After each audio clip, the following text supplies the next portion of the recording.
কৃষ্ণ। সবাইকে প্রণিপাত। বন্ধুরা, আজকের ভিডিওতে আমরা জানব ঈশ্বর কেন ও কিভাবে নারী সৃষ্টি করেছিলেন। স্ত্রী বা নারী সৃষ্টিকর্তা ব্রহ্মা কর্তৃক সৃষ্ট সকল সৃষ্টির মধ্যে এক অতুলনীয় সৃষ্টি। তার পরতে পরতে শুধু নিপাট রহস্যই লুকিয়ে। এ এক এমন সৃষ্টি যার রহস্যময়তা স্বয়ং সৃষ্টিকর্তাকেও বিস্মিত করে দেয়। প্রশ্ন হলো, ঈশ্বর কেন এবং কিভাবে নারীকে সৃষ্টি করেছিলেন? শুধুমাত্র প্রজনন বা সন্তান জন্মদানের জন্যই কি সৃষ্টি করেছিলেন নারীকে? না, নারী সৃষ্টির কারণ এত সরল নয়। যে নারী মাতা, ভগিনী ও স্ত্রী রূপে এত অসাধ্য সাধন করতে পারেন, তাকে বিশ্লেষণ করা কোনোভাবেই সহজসাধ্য নয়। তবে আপনি যদি সত্যিই জানতে চান নারী সৃষ্টির কারণ, তাহলে আপনাকে জানতে হবে নারী সৃষ্টির প্রাক্কালে সৃষ্টিকর্তা ব্রহ্মা এবং উপস্থিত এক দেবদূতের কথোপকথনের প্রচলিত উপকথাটি। বন্ধুরা, ভিডিওটি শেষ পর্যন্ত দেখলে জানতে পারবেন নারী কি সুবিশাল ব্যাপ্তি ও উদ্দেশ্য নিয়ে পৃথিবীতে আগমন করেছে। ব্রহ্মা যখন প্রারম্ভিক সৃষ্টিকার্যে নিমগ্ন ছিলেন, সে সময় তিনি খুব দ্রুতই রচনা করে যাচ্ছিলেন এই বিশ্ব সংসার ও তার সমস্ত উপাদানসমূহ। কিন্তু হঠাৎ তিনি এমন এক সৃষ্টিকার্য শুরু করলেন যা শেষ করতে তার প্রায় 6 দিন সময় লেগে গেল। উপস্থিত দেবদূতরা এহেন কার্যকলাপে অত্যন্ত বিস্মিত হয়ে সৃষ্টিকর্তা ব্রহ্মাকে প্রশ্ন করলেন, হে ভগবান, যদি আপনি নিমেষের মধ্যে সমস্ত বিশ্ব ব্রহ্মাণ্ড রচনা করলেন, সেই আপনি কি এমন করছেন যাতে আপনার এত সময় লাগছে? প্রশ্নের উত্তরে স্মিত হেসে ব্রহ্মা জবাব দিলেন, হে দেবদূত, আপনারা কি দেখেছেন আমার এই রচনাকে? এর নাম নারী। এটি আমার সমস্ত সৃষ্টির মধ্যে অন্যতম শ্রেষ্ঠ রচনা। আমি একে অসীম ধৈর্য, সাহস, ক্ষমতা ও রূপ দিয়ে সৃষ্টি করেছি। তবে সবচেয়ে গুরুত্বপূর্ণ ব্যাপার হলো, এই নারী আমার সৃষ্টির ধারাবাহিকতা রক্ষা করবে। যে কোনো পরিস্থিতিতে নিজেকে শান্ত রেখে প্রলয়কাল পর্যন্ত এর কাঁধে অর্পিত সমস্ত দায়িত্ব হাসি মুখে পালন করে যাবে। এই নারী তার সর্বান্তঃকরণ দিয়ে এর পরিবারের প্রতিটি মানুষকে স্নেহের বাঁধনে বেঁধে রাখতে সক্ষম। অসুস্থতা বা অন্য যে কোনো পরিস্থিতিতে এর কাজ করার ক্ষমতা থাকবে সমান গতিতে। এবার বলুন, এমন একটি রচনায় কালক্ষেপণ হওয়াটা কি বাঞ্ছনীয় নয়? বিস্মিত দেবদূত এবার তার দৃষ্টি নিক্ষেপ করলেন নারী নামক ব্রহ্মার সেই নবসৃষ্টির প্রতি। এবার তার সমস্ত বিস্ময় আরো বেড়ে গেল। দুটো চোখ, দুটো কান, দুটো হাত, দুটো পা আর উন্নত বক্ষ যুগল নিয়েই গঠিত হয়েছে ব্রহ্মার এই রহস্যময়ী।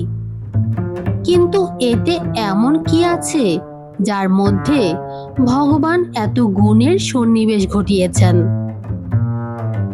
প্রশ্ন করলেন, হে ভগবান, এর মাত্র 2টি হাত দিয়ে এত বহুবিধ কার্য সম্পাদন করা কিভাবে সম্ভব? ব্রহ্মা বললেন, এর এই 2 হাতে আমি অসীম শক্তি দান করেছি। কোনো দশভুজা দেবীর তুলনায় এর 2 বাহু কোনো অংশে কম নয়।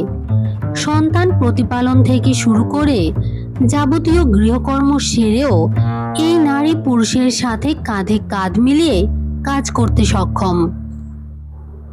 এবার কৌতূহলী দেবদূত সেই নবসৃষ্ট নারী মূর্তিকে স্পর্শ করলেন। এবার তার বিস্ময়ের সীমানা অতিক্রম করল।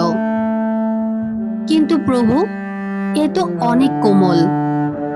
এত নমনীয় শরীর কিভাবে এত কিছুর ভার বইতে সক্ষম হবে? ব্রহ্মা বললেন, হে দেবদূত, আপনি শুধুমাত্র এই বাইরেটাই পর্যবেক্ষণ করছেন, কিন্তু প্রকৃত শক্তি কোনো সৃষ্টির বাহিরে বা শরীরে অবস্থান করে না, অবস্থান করে তার অন্তরে। আমিও নারীর অন্তরে সেই অসীম শক্তির বীজ বপন করে দিয়েছি, যা দিয়ে সমস্ত মর্তলোকে প্রভাব বিস্তার করতে সক্ষম। তাই বাইরে থেকে সে যত বেশি কোমল, অন্তরে সে তত বেশি মজবুত। অর্থাৎ এ নারী কোমল হলেও দুর্বল নয়। অন্তরের শক্তির প্রসঙ্গে দেবদূত এবার ভগবানকে জিজ্ঞাসা করলেন, হে প্রভু, এ যদি এতটাই মজবুত হয়ে থাকে, তাহলে কি এর চিন্তা ভাবনা বা বিচার বিশ্লেষণ করার ক্ষমতা আছে? অবশ্যই, ভগবান বললেন, এর শুধু চিন্তা করার ক্ষমতাই আছে এমন নয়, এই নারী যুক্তি দিয়ে কঠিনতম সমস্যার সমাধান করতেও সক্ষম। এ জানে কিভাবে এবং কোন পরিস্থিতিতে কোমল থাকতে হয়, আবার কখন রুদ্রমূর্তি ধারণ করে সব কিছু বিনাশের কারণ হতে হয়। হঠাৎ দেবদূত খেয়াল করলেন, সেই নারী মূর্তির শরীরে তরল কিছু প্রবাহিত হচ্ছে। এটাকে জল ভেবে দেবদূত জিজ্ঞাসা করলেন, প্রভু, এর শরীর বেয়ে এই জল কেন প্রবাহিত হচ্ছে? ব্রহ্মা জানালেন, এটি জল নয়, বরং এটি নারীর অশ্রু। দেবদূত ভাবতে লাগলেন, এমন বিশাল ক্ষমতা সম্পন্ন নারীর অশ্রুর প্রয়োজন হলো কেন? ব্রহ্মা দেবদূতের মনস্তত্ত্ব বুঝতে পারলেন। বললেন, অশ্রু হচ্ছে তার কষ্ট, তার সন্দেহ, তার ভালোবাসা, তার একাকিত্ব, তার যন্ত্রণা এবং তার গৌরব প্রকাশের উপায়।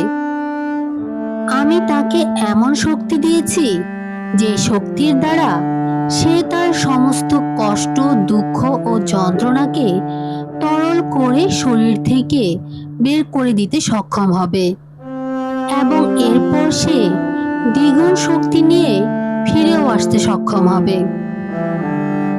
দেবদূতের মুগ্ধতার মাত্রা বাড়তে থাকে। হে ঈশ্বর, আপনার তুলনা আপনি নিজেই। আপনি সত্যিই সব বিষয়ে চিন্তা করেছেন। একজন নারীকে প্রকৃত অর্থেই আপনি বিপুল, বিস্ময়কর করে গড়ে তুলেছেন। ঈশ্বর বলেন, প্রকৃতপক্ষে সে তাই। পুরুষকে চমৎকৃত করবার সকল সামর্থ্যই আছে তার। সে যে কোনো সমস্যা মোকাবেলায় সিদ্ধহস্ত। সে অনেক ভারী দায়িত্ব বহন করতে নিপুণা। সে সুখ, ভালোবাসা এবং মতামত ধারণ করতে পারবে। সেই সাথে অন্যকে প্রভাবিত করার ক্ষমতাও থাকবে তার মধ্যে। যখন তার চিৎকার করতে ইচ্ছে করবে, তখন সে হাসবে। সে গান গাইবে যখন তার কাঁদতে ইচ্ছে করবে।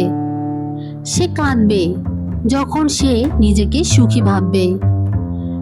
সে হাসতে পারবে যখন সে ভীত হবে। সে যুদ্ধে যাবে যখন সে মনে প্রাণে বিশ্বাস করবে। তার ভালোবাসা হবে শর্তহীন। তার হৃদয় ভেঙে যাবে যখন তার নিকটজনের মৃত্যু হবে। সে তার সবটুকু শক্তি নিয়ে জীবনে আবার ফিরেও আসবে। দেবদূত বললেন, সত্যি প্রভু, এটি আপনার নিখুঁততম ও পরিপূর্ণ একটি সৃষ্টি। ঈশ্বর বললেন, না, তার একটি অপূর্ণতা বরাবরই থাকবে, আর তা হলো সে বারবার তার নিজের মূল্য ও গুরুত্ব ভুলে যাবে, যার ফলে তার ভাগ্যে লেখা থাকবে নির্যাতন আর বঞ্চনা। সকল কর্ম সম্পাদন করার পরেও সে তার কৃতকর্মের কৃতিত্ব পাবে না। তো দর্শক, এই ছিল ব্রহ্মার নারী সৃষ্টির কারণ। আশা করি আপনিও বাস্তবের সাথে এই পৌরাণিক উপকথার মিল খুঁজে পেয়েছেন। তো আসুন বন্ধুরা, আমরা এই মহান সৃষ্টির সম্মান করি এবং তাদেরকে তাদের প্রাপ্য অধিকারটুকু প্রদান করি।